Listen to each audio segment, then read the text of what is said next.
Thank you very much, and I'm looking forward to a conversation with John and our other special guest who I want to introduce right now.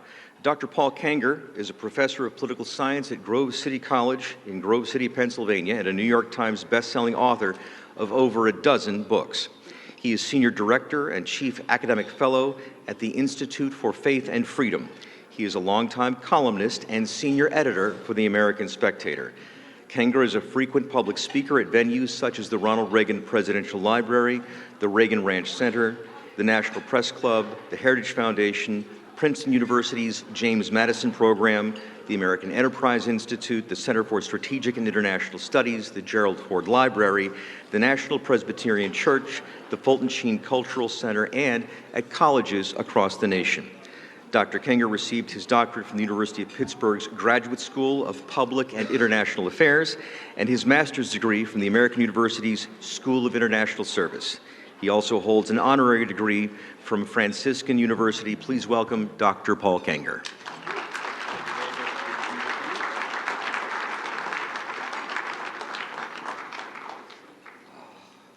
All right.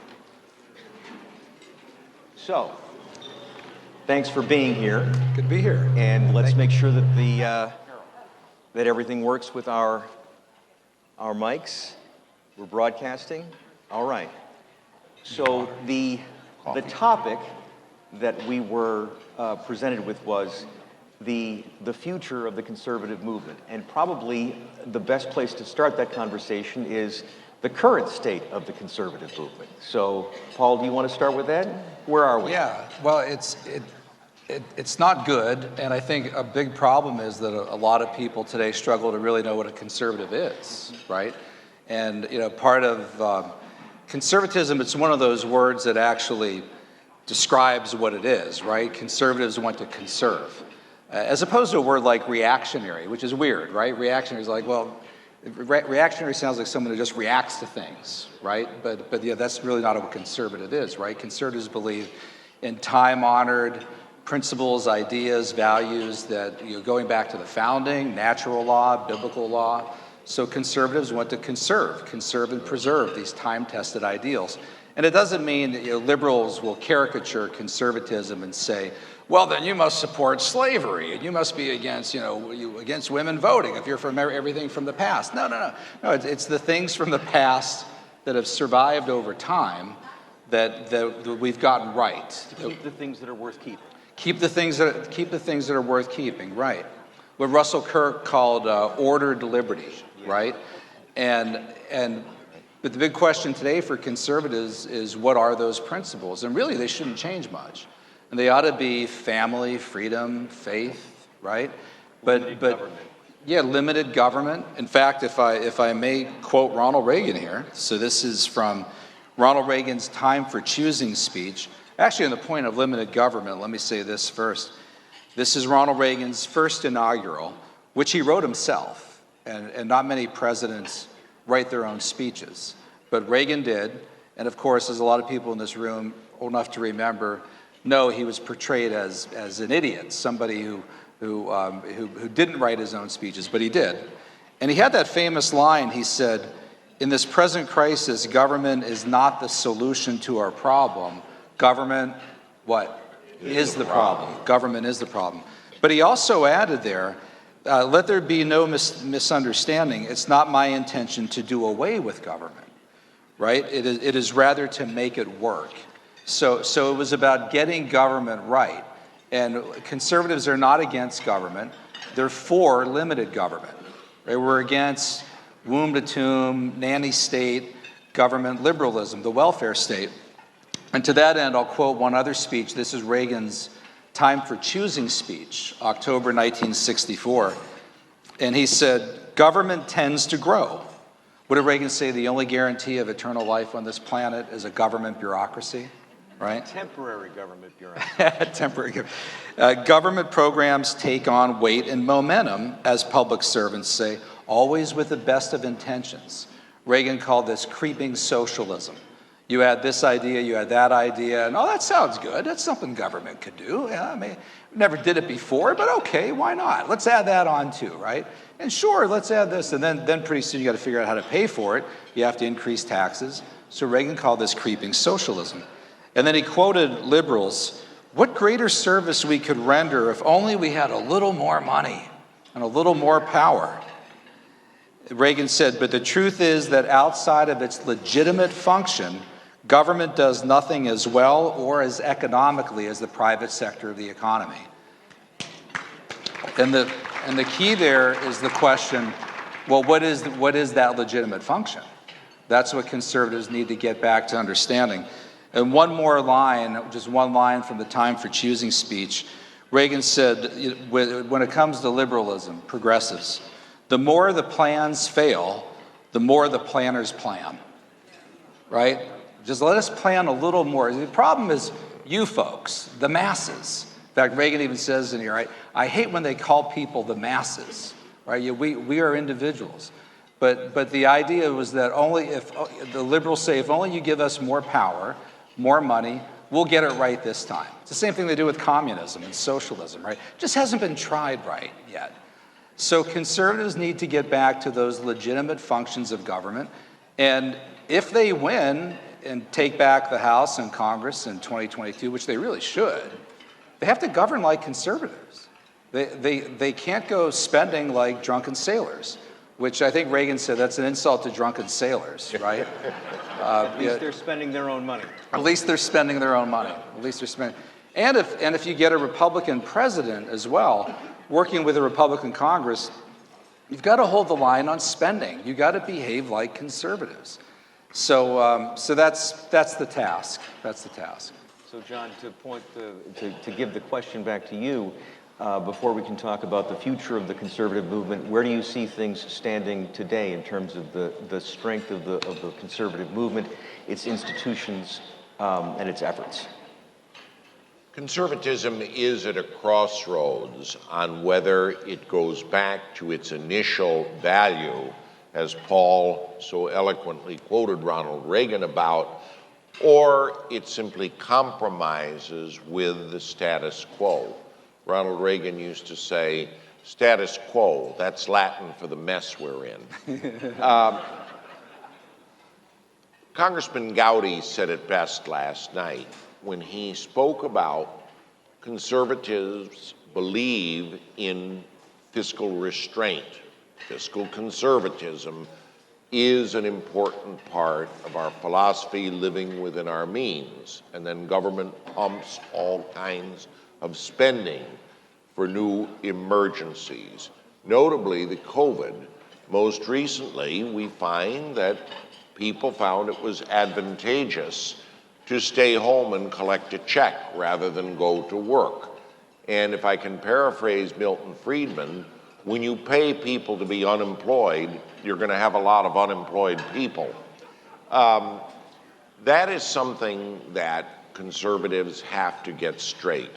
The idea of spending less, taxing less, and trying to roll back government.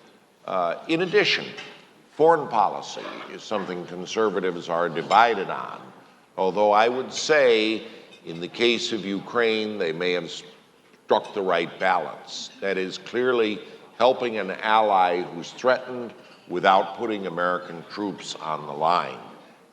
But again, we still hear the voices of non-intervention. They don't like it when it's said isolation, and we shouldn't be doing anything at all in the conflict in that part of the world. So I think we're in for a rich debate on foreign policy, but I have a feeling I know which way it will go. You know, if I may add on that, foreign policy is really difficult. It's hard to come up with a modern day conservative position on a consistent foreign policy. And, you know, again, in the Reagan era, you were anti-communist. So you opposed the Soviet Union. You were against Soviet expansionism. You try to contain the Soviet Union. And the Reagan folks even aimed a rollback, trying to defeat the Soviet Union and freeing the people behind the Iron Curtain. But of course, in a way, never using actual military force. And then the end of the Cold War just completely changed everything. And what would foreign policy be at that point? In fact, our relationship with China was really good from the time that Nixon went there until Tiananmen Square in 1989. And then China sort of became the adversary after the Soviet Union dissolved, and that it's just gotten worse and worse with China. We've had pretty good relations with Putin's Russia until the last few years, and it really blew up in the last few months. So in a way, what is the idea, right? What's the principle behind foreign policy? Well, I mean, one of President Reagan's prime precepts was that weakness is provocative. Right. And that President Biden's shameful abandonment of Afghanistan, a surrender to the Taliban, I think unquestionably convinced Putin that this is go time. I think it did too, and there were even liberals that were very critical in July and August of what happened with Afghanistan. I remember Jake Tapper, some people at CNN, saying this is going to send a terrible signal to the Russians and Putin, to Xi and China on Taiwan, Russia, Putin on the Ukraine, and it was a green light. Reagan said, when you approach the Russians respect strength, not weakness. And if you're going to approach them with an olive branch in one hand, you better have a sword in the other. And is it not remarkable that liberals want to say Donald Trump was cozy with Putin and everything, but Putin acted on the Crimea in 2014, hit the pause button for 4 years under Trump, and then didn't do anything again until 2022. So there's this gap where he didn't engage in any aggression at all. So he did it under Obama, with Obama's vice president was Biden. By the way, the Crimea move in 2014 was just after the infamous moment, the open mic moment, where Obama sat down with Dmitry Medvedev and said, I will have more flexibility after the election. And Medvedev said, oh, very good, I tell Vladimir, right? Well, he told Vladimir, and a couple of years after that, Vladimir went into the Crimea. And we thought, well, it's probably all he wants is a Crimea. He'd never actually invade Kiev, right? He would never try to take all of the Ukraine. Well, he is. Putin always struck when any presidents, regardless of party, appeared weak. He went in and seized South Ossetia in 2008 as George W. Bush was about to leave office with the lowest popularity ratings of any president following the elections, and before that, the collapse on Wall Street at the time. And then, as Paul said, came Crimea. This is 2 years after Obama was reelected and was unveiling what he called the reset policy with Russia at the time. Some reset. After he told Mitt Romney, right? He said, hey, Mitt, the 80s are calling. They want their foreign policy back. Yuck, yuck, yuck, yuck, yuck, yuck, right? Yeah, real funny. So negative examples remind us of who we are and what we need to be. So seeing the leftists, the statists in power, and the way that they advance remind us of the way that we need to resist. So for grassroots activists here in Pennsylvania, right here, right now, what comes next? Obviously, there are critical political campaigns that are taking place with the legislative redistricting maps, that there's going to be great turnover in the General Assembly, and so people are marshaling their campaigns to run for State House and State Senate across the Commonwealth. What are grassroots conservatives called to do today? Well, it's a good question. It's often easier to define conservatism when you're the party that's not in power, right? And you could complain about the other side and the abuses of freedom. And in fact, I think it's one of the reasons Republicans are going to do so well in 2022. But what would be, to again quote Reagan, the forward strategy for freedom, right? What are the positive things that you could do?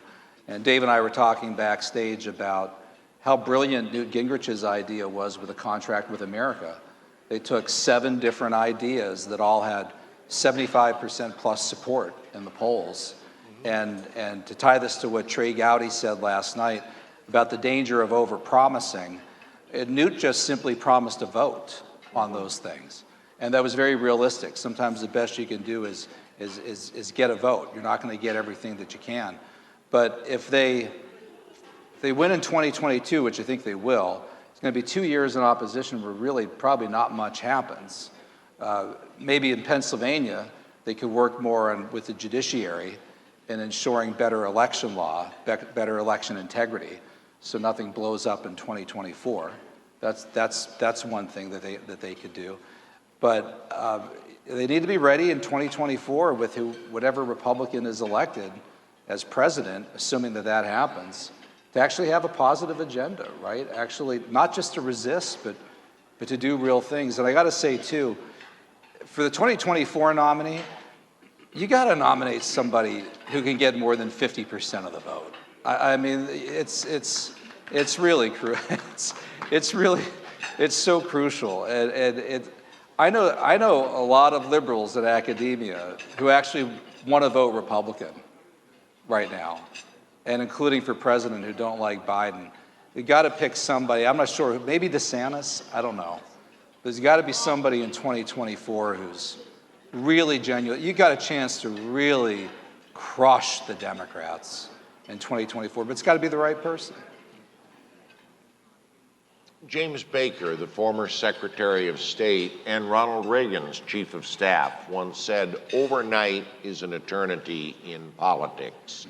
The fact is that the Republican Party is going through a period now, as is the conservative movement, with a lot of talent coming up at state houses, as well as in Congress and in state legislatures around the country and lower offices.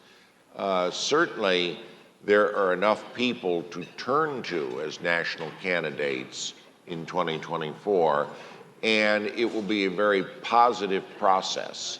You know, when Ronald Reagan sought the Republican nomination, it always seemed inevitable to me he'd be picked, having almost beaten a sitting president 4 years early.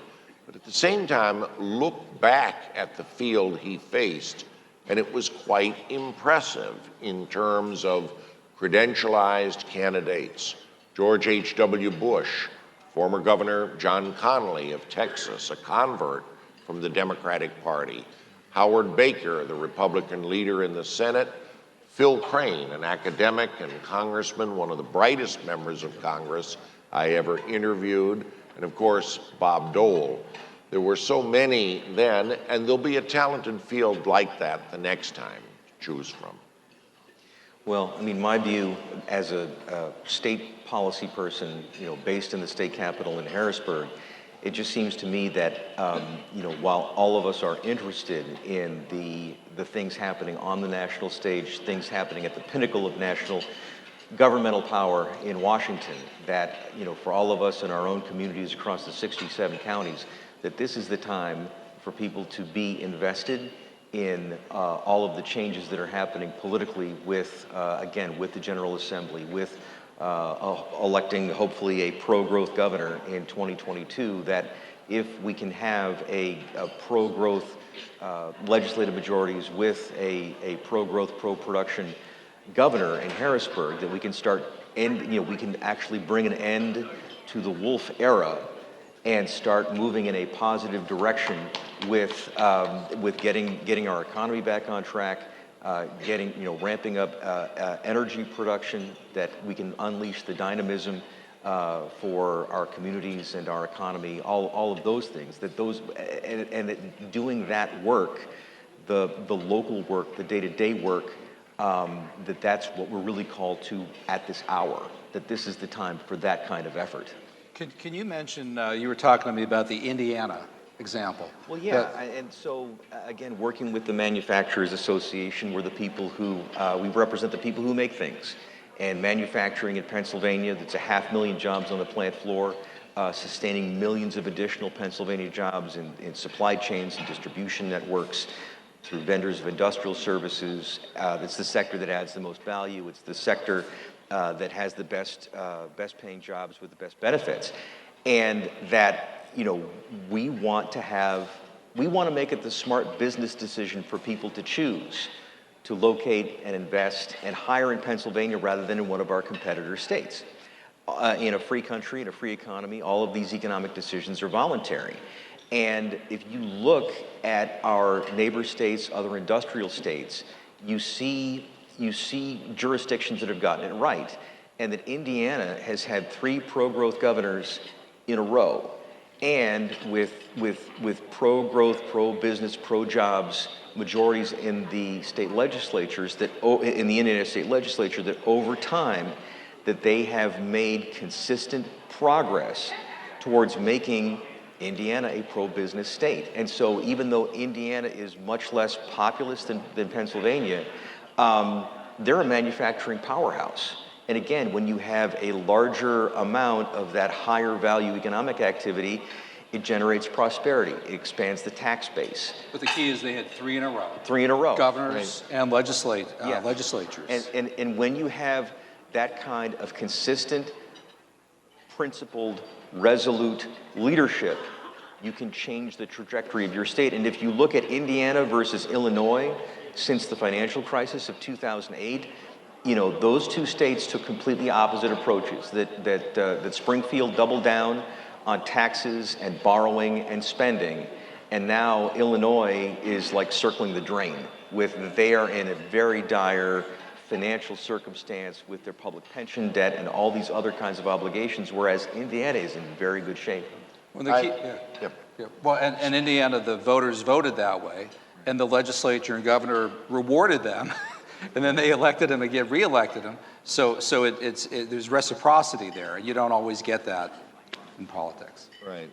Illinois, friends tell me, will in 5 years be in the same condition Greece was a few years ago, in the sense that failure to rein in spending and to deal with public pensions in a true reform way is going to leave the state flat on its back in debt. And as someone said, unlike Greece, they won't be able to qualify for a loan from the International Monetary Fund. I don't know, depending on who's president, they might be able. Oh, they might. But the sad part is, too, in Illinois, it's just Chicago. I mean, I spent a lot of time in Illinois, and it's just beautiful. This long, flat farmland as far as you can see, farmers everywhere. But the whole state is just subject to Chicago. It's badly misgoverned, and that since I'm trying to remember which year that there was a personal income tax increase. 250,000 people left Chicagoland. That the greater Chicago region lost 250,000 residents.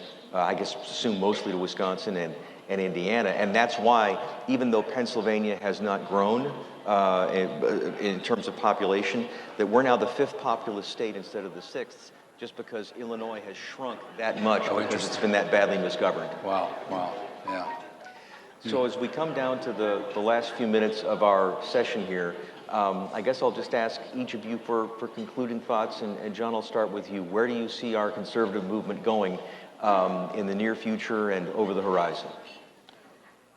I think this depends on the 2022 elections. So many of you asked me, what do I think about 2024? I really not have spent the time thinking about it or writing about it as I have on 2022. I do think that if Republicans win the House and Senate with the resounding numbers that they did in 1994 or 2014, there's a tremendous opportunity to produce a conservative manifesto and to have a time for choosing speech of the 21st century on just what conservatism would mean if granted the levers of power once more. I also think, as Justice Brandeis said, that the states are the laboratories for experimenting on policy. And in many states, a Republican governor with a Republican legislature can proceed as Indiana has or as Tennessee has. Tennessee not only abolished its income tax, it banned it forever. And that is becoming the place, as Arthur Laffer, the economist, said, for business to go and grow. And I think if we see a few state governments like this, and an agenda in Congress, and a cogent foreign policy is worked out, then the stage will be set for 2024 and a conservative renaissance. Thank you. Paul? Yeah, I think it's really 2 C's, COVID and culture. really showed a lot, and I'll connect this to Florida as well. But with COVID, I could tell you as a professor, deals with young people, speaks all across the country, I would run into liberal college students who are so angry at the Democratic Party and at their governors and their mayors for forcing them to be vaccinated multiple times with booster shots and everything else. Many of them already had COVID, and they were being forced to take these drugs that they didn't want to. They were afraid of myocarditis, pericarditis, whatever else. They're going to be kicked out of their college if they didn't get these shots. They were wearing masks after they had COVID and then had 3 or 4 shots, and on and on and on. And they just felt so frustrated, and they knew the Republican states weren't that way.